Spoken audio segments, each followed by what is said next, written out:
ठीक है, चलिए बेटा, अब अपना अगला टाइटल है relics criteria for central maximum.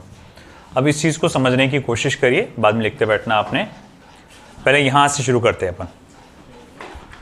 Imagine करिए कि मैंने पेपर पे ब्लैक कलर की पेन से एक छोटा सा ऐसा डॉट बनाया और मैं उसे एक सिंपल माइक्रोस्कोप की मदद से, यानी एक लेंस की मदद से मैं उसको देख रहा हूँ। और हमारा एक्सपेक्टेशन रहता है कि उस लेंस की मदद से मुझे क्या नज़र आएगा, बस वो छोटा डार्क डॉट जो है बड़ा डॉट नज़र आएगा, ब्लैक कलर का ही आएगा टोटल, और टोटल बड़ा डॉट नज़र आएगा। मगर ऐसा नहीं होता है। वो ऑफकोर्स साइज़ में बड़ा आता है, दिखने में आता है, मगर हल्का सा एक उसमें चेंज नज़र आता है, हल्का सा, बहुत ज़्यादा नहीं, हल्का सा। बोले क्या? वो जो छोटा सा डॉट जो तुमने इतना छोटा सा बनाए थे, और जब तुम उसको माइक्रोस्कोप में देख रहे हो अच्छे, तो तुम क्या देखते हो कि वो पूरा ब्लैक कलर का डॉट ऐसा डिस्क के जैसा नज़र नहीं आता। तो कैसा नज़र आता है? मैं ये देखता हूँ कि उसके सेंटर के हिस्से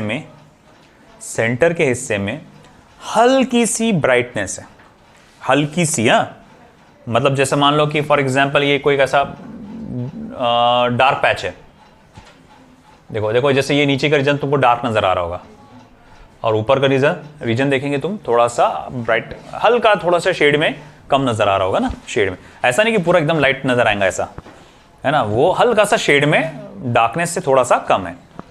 तो मैं वही देखता हूँ कि सेंटर में हल्का सा ब्राइट शेड आया, फिर एक डार्क कलर की रिंग आई, फिर एक अगेन ब्राइट कलर के शेड का रिंग आया, फिर एक डार्क कलर की रिंग आई, फिर हल्का सा ब्राइट कलर का शेड आया, फिर एक डार्क कलर की रिंग आई, और इस तरह से। हाँ, ये भी देख रहा था मैं कि जैसे जैसे सेंटर से मैं दूर दूर जा रहा हूँ, तो ये जो ब्राइट शेड है उसका ब्राइटनेस नहीं कम हो रहा है। इसका जैसे जैसे दूर जा रहा हूँ मैं, यहाँ से जैसा जैसे जैसे दूर जा रहा हूँ मैं, तो उसका ब्राइटनेस, उसके शेड का जो ब्राइटनेस था वो क्या हो रहा, कम हो रहा, वो और ज़्यादा डार्क होते चला जा रहा, डार्क होते जा रहा और ज़्यादा। फिर एक सिचुएशन के बाद हम ये देखेंगे कि वो पूरे डार्क नज़र आ रहा, उसमें कोई ब्राइट और डार्क का शेड नज़र नहीं आ रहा, क्योंकि वो जो ब्राइटनेस है वो बहुत ज़्यादा कम हो चुकी है।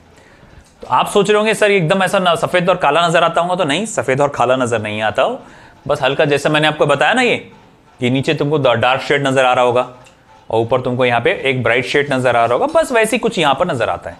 बस साइंटिस्ट लोगों ने सोचा ये ऐसा क्यों है, तो ऑफकोर्स पीछे उन्होंने रीज़न बताया, वो डिफ्रैक्शन की वजह से। डिफ्रैक्शन जो हुआ ना यहाँ पर, कि यहाँ पर आया, जब लाइट यहाँ से आई तो यहाँ से बेंड होके गई कॉर्नर से, ऑफ देन ऑब्स्टेकल, ये भी एक ऑब्स्टेकल ही है ना, तो उससे बेंड होकर ये सब होने की वजह से यहाँ बनी। अब इसी कॉन्सेप्ट को उन्होंने क्या कहा कि भैया उसको ग्राफ पे बताओ।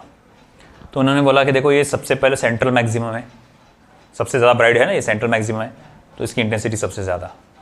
फिर ये वाला रीजन डार्क हो गया, फिर वापस से मैक्सिमम है मगर इंटेंसिटी पहले से कम, फिर वापस से डार्कनेस, इंटेंसिटी 0, फिर वापस से ब्राइटनेस मगर इंटेंसिटी पहले से और कम, फिर वापस से डार्कनेस, इसी तरह से नीचे है ना, डार्क, फिर ये मैक्सिमम, ये मैक्सिमम, फिर डार्क है ना, फिर मैक्सिमम, ऐसा। तो ये ग्राफिकली उस तरह से उन्होंने बताया ये चीज़ को। तो ये उन्होंने कहा अच्छा ठीक है, तो मतलब किसी एक पॉइंट की आप माइक्रोस्कोप में इमेज देखते हैं तो ऐसी आती है, उसको ग्राफ में ऐसा बताते हैं। बात को ध्यान देना, एक किसी डॉट की इमेज देखूंगा मैं तो माइक्रोस्कोप में ऐसी आएगी और उसको ग्राफ पे आप ऐसा बता सकते हैं। अच्छा ठीक है। फिर उसमें यहां पर एक कॉन्सेप्ट आता है ऑप्टिकल इंस्ट्रूमेंट का, रिजॉल्विंग पावर और limit of resolution. Optical instrument का, ऑप्टिकल इंस्ट्रूमेंट जैसे कि आपका चश्मा एक ऑप्टिकल इंस्ट्रूमेंट है, माइक्रोस्कोप एक ऑप्टिकल इंस्ट्रूमेंट है, टेलीस्कोप एक ऑप्टिकल इंस्ट्रूमेंट है। तो ऑप्टिकल इंस्ट्रूमेंट का हम लिमिट ऑफ रिजोल्यूशन और रिजॉल्विंग पावर, ये दो कॉन्सेप्ट को स्टडी करने वाले। तो ये चीज़ है क्या, तो इसके लिए हमें समझना है पहले 3 टर्मिनोलॉजीज को, unresolved, just resolved and well resolved. क्या बोल रहा मैं, unresolved, just resolved, well resolved. अब ऐसा है कि मैंने ये 2 डॉट्स यहां पर इमेजिन कर लीजिए, ये 2 डॉट्स हैं, ये 2 डॉट्स हैं। क्या ये डॉट्स आपस में चिपके हुए हैं? हाँ नहीं, ये दूर दूर है एक दूसरे से। अब ऐसा है कि मैं माइक्रोस्कोप में एकदम सस्ते वाला माइक्रोस्कोप उठा के लेकर आया मैंने, और उस सस्ते वाले माइक्रोस्कोप में इसको मैं स्टडी करने की कोशिश कर रहा हूं। तो ये इस टाइप की रिंग्स जैसे बनाएगा, और मैं देखता हूं कि ये कुछ इस तरह से बनाएगा, है ना। तो जैसे ये रिंग्स बने हुए थे ना, मैंने एक ही बना लिया पूरा बड़ा सा, इतना बार बार क्या बनाते बैठूं मैं। तो मैं समझ जाऊं कि एक ऐसा पूरा है इसका, और इसका भी जस्ट ऐसी यहां पर एक और है। मगर आपने ये देखो, ये ऑब्जेक्ट्स इस तरह से है, उसकी इमेज में क्या नजर आ रहा आपको? ओवरलैपिंग। इमेज क्या नजर आ रहा? ओवरलैपिंग। तो ये तो भैया ये माइक्रोस्कोप सही नहीं है, ये माइक्रोस्कोप स्टडी के लिए सही नहीं है, क्योंकि वो क्या कर रहा है? ओवरलैपिंग बता दे रहा। अगर मैं सेल की स्टडी करने लगा इससे, तो मैं बोलूँगा देखो ये ऑब्जेक्ट है जो है ना, ये जो कहा जाएगा बाहर होता है आपके न्यूक्लियस के, और मैं भाई ये ऐसे माइक्रोस्कोप के ज़रिए स्टडी करूँगा, तो वो माइक्रोस्कोप वो चीज़ क्या करेगा? न्यूक्लियस के अंदर बता देगा, है ना। अब वो न्यूक्लियस के अंदर बता दे, मुझे बायोलॉजी का एग्जैक्ट नॉलेज नहीं है, कौन क्या चीज़ रहता है ऑब्जेक्ट रहते सेल में, माइटोकॉन्ड्रिया आई थिंक, वैक्यूल्स करके कुछ होते हैं ना। मैं भाई मान लो कि ये सेल के बाहर है, न्यूक्लिया के बाहर है, सॉरी, हाँ न्यूक्लिया के बाहर है ये। और अगर ये न्यूक्लिया के बाहर है, मैं ऐसे माइक्रोस्कोप में देखूंगा तो वो तो कहाँ नजर आएंगे मुझे? न्यूक्लिया के अंदर। बोले थोड़ा सा न्यूक्लिया के अंदर है, थोड़ा न्यूक्लिया के बाहर है ना। मैं फिर लिखूंगा ऑब्जर्वेशन, है ना, एज पर ऑब्जर्व्ड, है ना, कि भाई किसी सेल में एक माइटोकॉन्ड्रिया होता है जो पार्टली न्यूक्लिया के अंदर पार्टली न्यूक्लिया के बाहर होता है ना। आप ये लिखते हैं तो अच्छा ह्यूमन सेल ऐसा बना है ना, तो भैया ऐसा बिल्कुल गलत हो जाएगा। तो मैं कहूंगा ऐसी इमेजेस नहीं चलेंगी, ये अनरिजॉल्व्ड इमेज है। ये क्या है? अनरिजॉल्व्ड इमेज है, ठीक है। ये बहुत ही बकवास किस्म का माइक्रोस्कोप आपने इस्तेमाल किया। अब फिर उसके बाद मैं देखता हूं, ठीक है, मैंने थोड़ा सा अच्छा माइक्रोस्कोप उठा के लेकर आया, है ना। तो मैंने अकोला के लेबोरेटरी हाउस से मैंने एक अच्छा माइक्रोस्कोप उठा के लेकर आया, और मैंने देखा कि उसमें इमेजेस कुछ ऐसी आ रही है। नहीं, बालापुर वाला ये था, है ना। तो अब अकोला के, है ना, मैंने एक लेबोरेटरी हाउस से मैंने एक अच्छा खासा उठा के लेकर आया। अब मैं यहां जो इमेजेस को देख रहा हूं, क्या देख रहा हूं? ये जस्ट हल्का सा ओवरलैपिंग है, या टच कर रहे हैं एक दूसरे को। ओवरलैपिंग हल्का सा है या टच कर रहे हैं। तो इस सिचुएशन को आप क्या कहेंगे कि ये कौन सा सिचुएशन है? Just resolved image. ये आपको क्या दे रहा है? जस्ट रिजॉल्व्ड इमेज दे रहा है। आई बात समझ में आपको? ये आपको क्या दे रहा है? Just resolved image. अच्छा ठीक है, चलो मान लो। फिर आपने बेहतरीन एक कोई अच्छे लेबोरेटरी हाउस से आपने एक अच्छा माइक्रोस्कोप उठा के लेकर आए, जो कि आपको इस तरह के इमेजेस दे रहा है ना। तो मैं बोलूँगा ये इमेज कैसी है?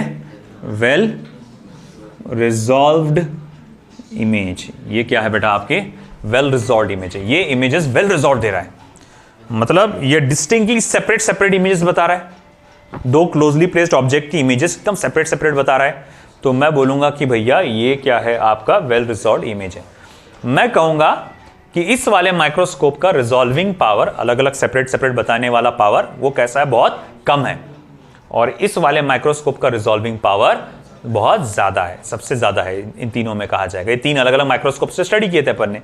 तो ये वाले माइक्रोस्कोप का रिजॉल्विंग पावर सबसे ज़्यादा, उससे कम, उससे कम। तो इससे समझ में आता है रिजॉल्विंग पावर क्या है। एक एबिलिटी है, एक पावर है किसी माइक्रोस्कोप की, कि दो करीब में रखे हुए ऑब्जेक्ट्स की इमेज कितना सेपरेट बता सकता है। जितना सेपरेट बताएगा उतना अच्छा, उसको बोलते हैं रिजॉल्विंग पावर। इस पे से इसको डिफाइन किया है, द पावर और एबिलिटी ऑफ द इंस्ट्रूमेंट। किसी इंस्ट्रूमेंट की पावर, किसी इंस्ट्रूमेंट की एबिलिटी टू प्रोड्यूस करने की एबिलिटी डिस्टिंक्टली सेपरेट इमेज, अलग अलग साफ अलग अलग इमेजेस। किसके? टू क्लोजली प्लेस्ड ऑब्जेक्ट, जो वो ऑब्जेक्ट जो करीब रखे हुए हैं। तो इसको हम लोग क्या कहते हैं? Resolving power of that instrument. आई बात समझ में आपको? ठीक है। तो ये तो हो गया आपका resolving power of an instrument. Limit of resolution.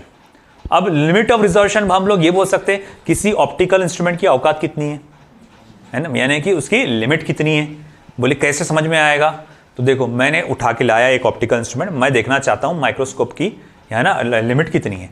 मैंने कहा कि अच्छा ठीक है, ये दो डॉट्स लो, इनके बीच का फासला 2 mm रखो, 2 mm, और मैं देखता हूं कि इमेज कैसी आ रही है। मैं देखता हूं इमेज वेल रिजॉल्व्ड आ रही है। इमेज कैसी आ रही है? वेल रिजॉल्व्ड आ रही है, अलग अलग साफ बता रहा है। अच्छा ठीक है, अब डिस्टेंस को कम करो, एक काम करो, अब उसको 1.6 mm कर डालो। क्या कर? देखो 1.6 mm।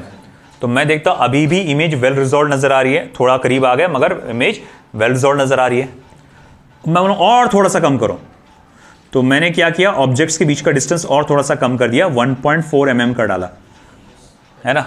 और अब मैं क्या देख रहा हूं कि इमेज आपकी एग्जैक्ट जस्ट रिजॉल्व आ रही है। मतलब उसकी जो इमेजेस है, जो ये दो डॉट्स की जो इमेजेस है ना, ये दो डॉट्स जो है आपके, है ना, ये अब आपस में जो उनकी इमेजेस आ रही है, ये आपस में जस्ट ऐसे टच कर रहे हैं इस तरह से।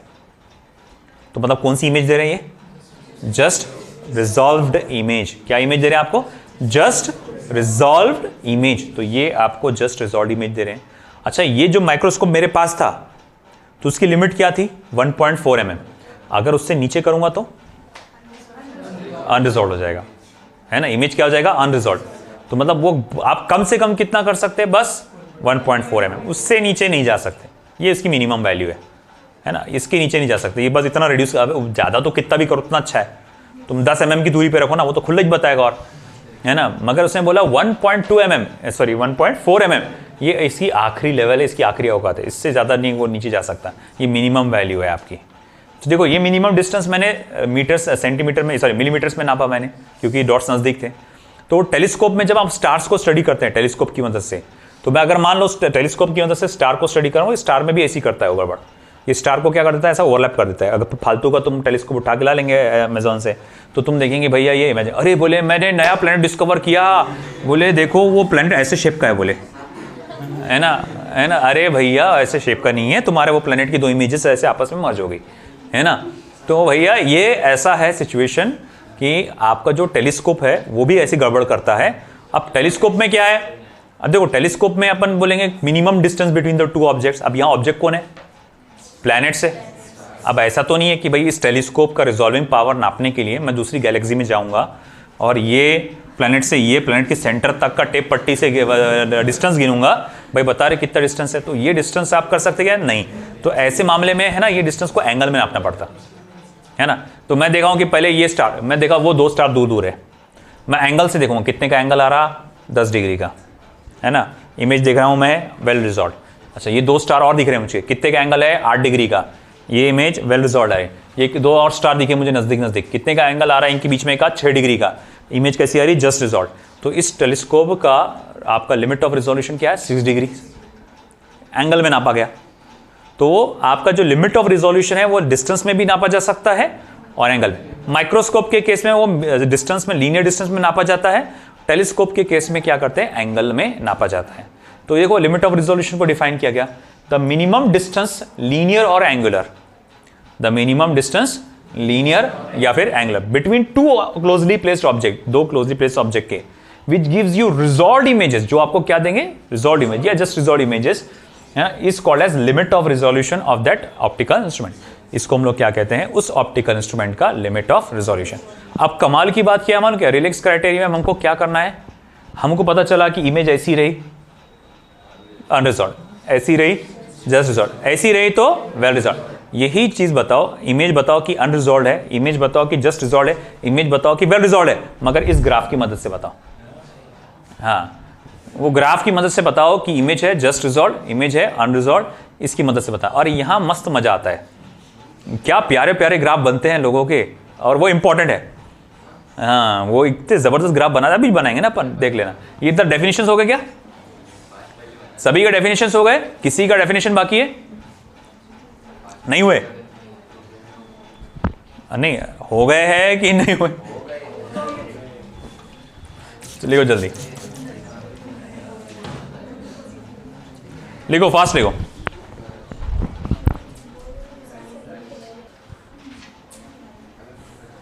तो देखो, रेलिक्स क्राइटेरिया ऑफ रिजोल्यूशन,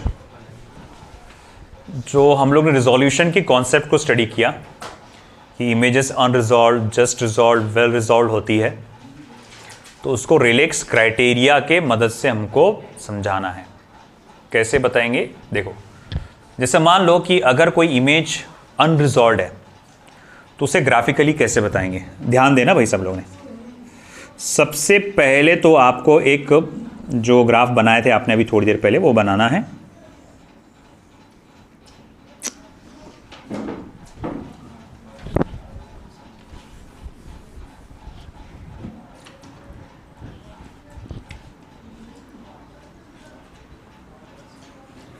तो इस तरह का ये ग्राफ बना लो, पीक छोटी होते चले आना चाहिए। ओके,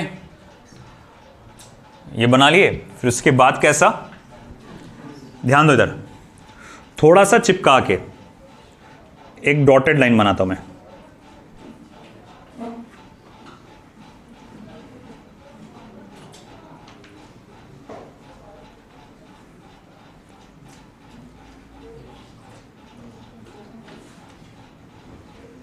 थोड़ा सा चिपका के, तो मैंने ये कैसी डॉटेड लाइन बनाया है ना। तो जो प्लेन लाइन है वो किसी एक इमेज का ग्राफ है, और जो डॉटेड लाइन है किसी दूसरी इमेज का। जैसे दो डॉट्स होते हैं ना, दो डॉट्स की इमेज बनते हैं, और एक डॉट का इमेज कैसा बनता है, वो रिंग के फॉर्म में। इसकी इंटेंसिटी कैसी वेरी करती है हमने वो देखा, और फिर उसके बाद मैं देखूंगा इंटेंसिटी को कैसे आप रिप्रेजेंट करते हैं ग्राफिकली, हमने वो देखा है ना। तो देखो बेटा, ये है सेंट्रल मैक्सिमम, ये पॉइंट क्या इंडिकेट करता है, सेंट्रल मैक्सिमम। ये सेंट्रल पीक इंडिकेट करता है, एकदम हाईएस्ट मैक्सिमम, हाईएस्ट इंटेंसिटी। फिर ये फर्स्ट मिनिमम, ये फिर फर्स्ट सेकेंडरी मैक्सिमम, ये सेकेंड मिनिमम, ये सेकेंड मैक्सिमम। फिर ये देखो first minimum, first maximum, second minimum, second maximum. अब देखो बेटा यहां पे ये है distance between two central maximum. मान लो x क्या रहेगा, गौर से सुनना मेरे भाई, x क्या रहेगा, distance between two central maximum. बोलो क्या, distance between two central maximum x। और देखो कोई भी एक वेव पकड़ो, कोई भी एक वेव है, कोई भी एक, जैसे मैं डॉटेड वाली वेव पकड़ रहा हूं, देखो ये उसका सेंट्रल मैक्सिमम है, और जो मैंने डॉटेड वेव पकड़ा था, जो उसका सेंट्रल मैक्सिमम था, उसी वेव का फर्स्ट मिनिमम, उसी वेव का फर्स्ट मिनिमम। और ये उसके बीच का डिस्टेंस क्या है, y। उसका क्या डिस्टेंस है, y। This x should be less than y, this x should be less than y। अब ये क्वेश्चंस बेटा आपको थ्योरी में आ सकता, ग्राफ में भी आ सकता। मतलब अनरिजॉल्व्ड इमेजेस में क्या होता है, अनरिजॉल्व्ड इमेजेस में क्या होता है, distance between the central maximum of two images. गौर से सुनो बेटा, डिस्टेंस बिटवीन सेंट्रल मैक्सिमम या central maxima of two images is less than distance between central maximum of any one image, distance between central maximum of any one image and the first minimum of the same image। समझा? फिर से देखो theory में कैसे लिखना है इसको। Unresolved images कैसे होता है, distance between central maximum of two images, distance between central maximum of two images is less than distance between central maximum of any one image and first minimum of the same image। मतलब ये जो आपका y distance है, ये है distance between central maximum and first minimum, और same image का है। और x क्या है, distance between central maximum of the both the images. तो ये कम होना चाहिए, और ये ग्राफ ऐसा बनना चाहिए अनरिजॉल्व्ड इमेजेस में। फिर आएगा बेटा क्या आपका second, just resolved images, just resolved images. ये नहीं वो नोट्स में आ जाएगा ना, वो नोट्स में आ जाएगा वो पॉइंट। तो देखो अब ये देखो जस्ट रिजॉल्व्ड इमेजेस, ये देखिए बेटा सब लोग ध्यान दो।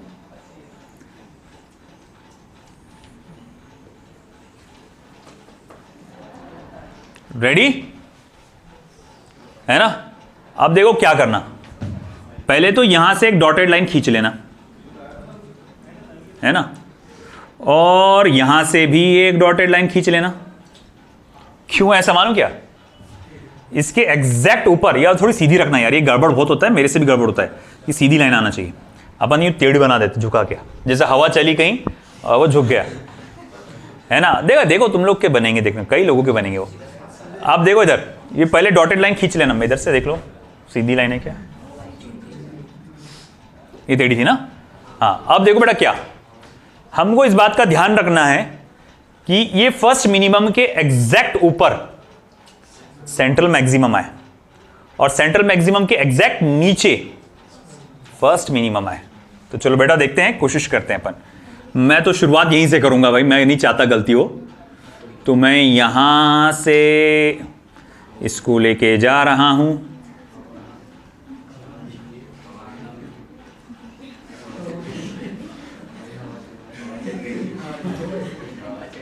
नहीं आई अभी,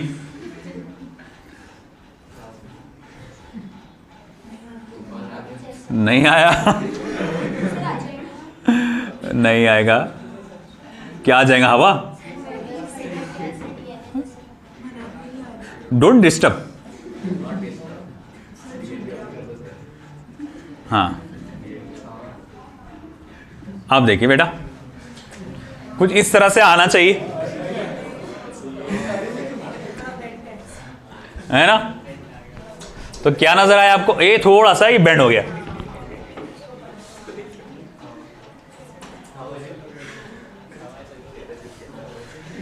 है ना।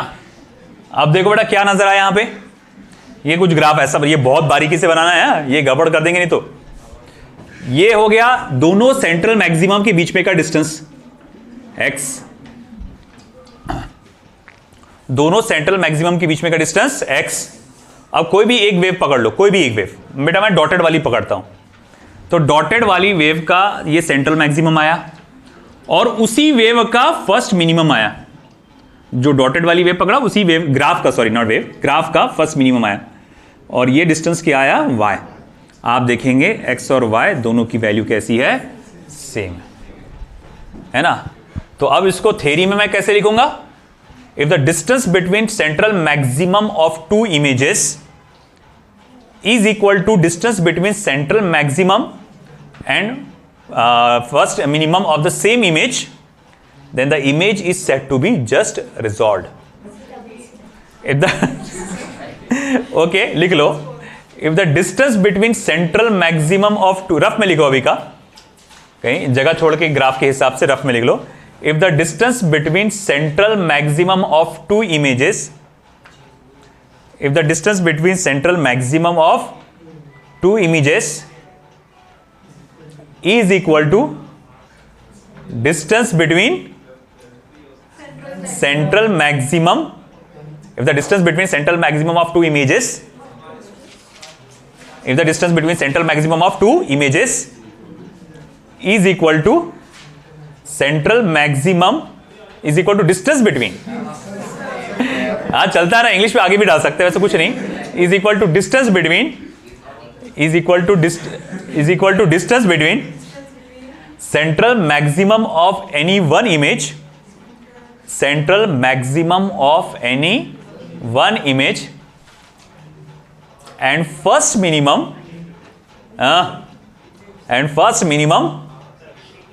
of the same image, and first minimum of the same image. This is called as just resolved image. This is called as just resolved image. तो बेटा अब आएंगी बारी तीसरा, वेल रिजॉल्व्ड इमेज।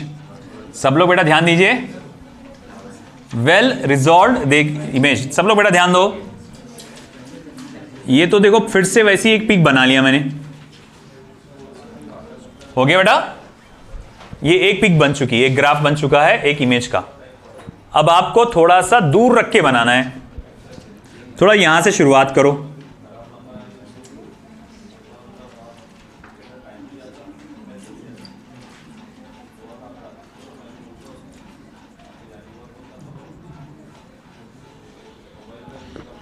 ये देखो ये ऐसा है ना।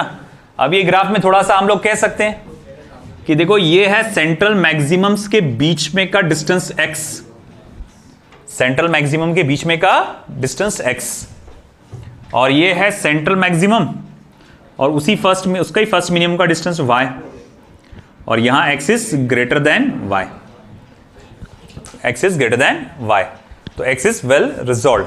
तो हम लोग इसमें कह सकते हैं कि distance between the central maximum of two images is, बस वो इक्वल टू की जगह ग्रेटर डाल दो, इसमें लेस देन, इसमें इक्वल टू, उसमें ग्रेटर देन आ गया फिर वो। अब वो तो ठीक है, तुमको क्वेश्चन कैसे आ सकते हैं नीट में, है ना, तुमको तीन ग्राफ बनाकर दे देगा, 3 या 4 ऐसा कुछ ग्राफ बना के दे देगा, और वो बोलेगा पहचानो इसमें से कौन सा वाला जस्ट रिजॉल्ट वाला है। ग्राफ बना के देगा और पूछेगा जस्ट रिजॉल्ट का कौन सा है ना, ये सिचुएशन हो सकती। या एक ग्राफ बनाकर देगा और ऑप्शन में देगा तुमको कि भाई इमेज कैसी है, unresolved, just resolved, well resolved, can not be predicted, कुछ इस तरह का क्वेश्चन आ सकता है। और थियोरेटिकली डाल सकता है, जैसे मैंने अभी बोला आपको थ्योरी में, है ना, if the distance between the central maximum of two images, ये 4 स्टेटमेंट्स में डाल सकता, या एक ही स्टेटमेंट देकर उसके 4 ऑप्शन दे सकता। तो ये 4 तरीके से इस पे से क्वेश्चन बन सकते हैं, ये ग्राफिकल क्वेश्चन। आया समझ में?